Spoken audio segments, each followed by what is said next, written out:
Assalamualaikum warahmatullahi wabarakatuh. Selamat pagi adik-adik. Pada hari ini kita akan mempelajari tentang materi menerapkan proses fermentasi sayuran.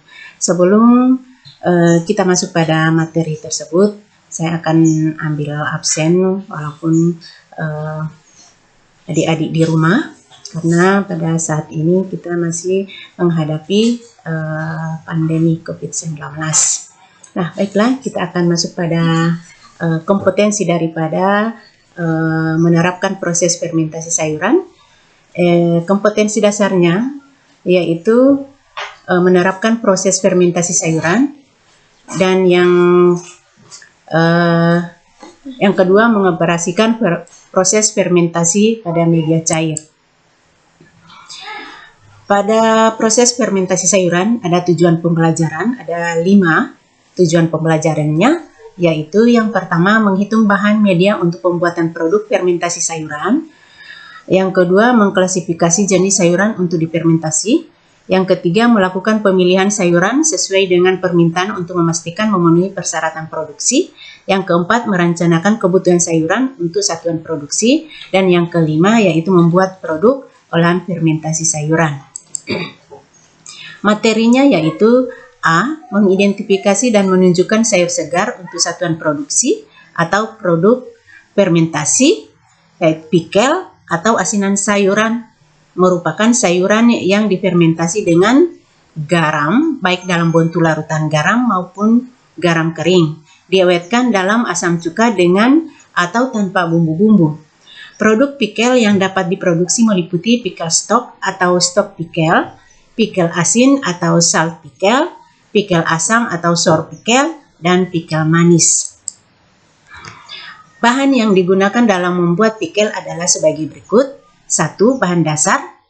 Bahan baku yang digunakan dalam pembuatan pickle yaitu berbagai jenis sayuran, diantaranya mentimun, jahe, sawi, terung, cabai, wortel, bawang putih, dan bawang merah, dan jenis buah-buahan yang mempunyai sifat seperti sayuran antara lain salak, bengkoang, dan jambu biji.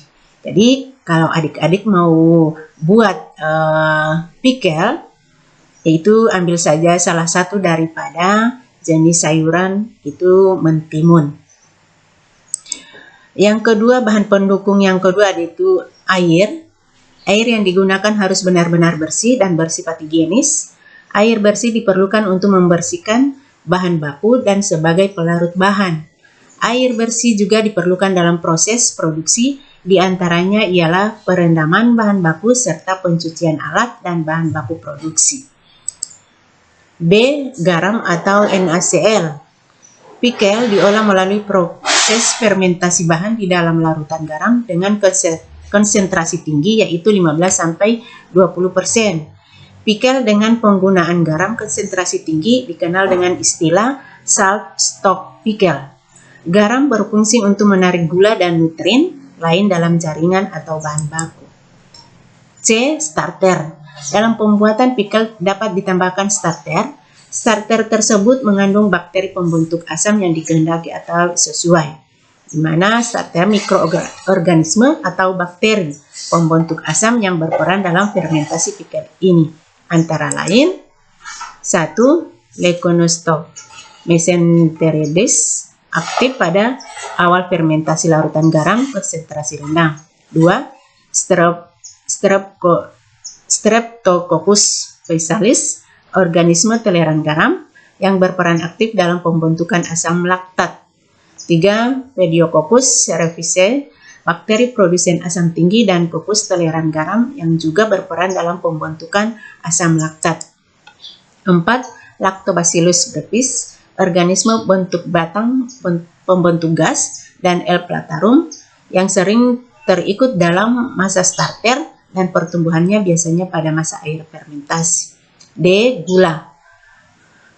Gula pasir digunakan dalam proses pembuatan pickle manis. Fungsinya untuk memberikan rasa manis dan sebagai bahan pengawet.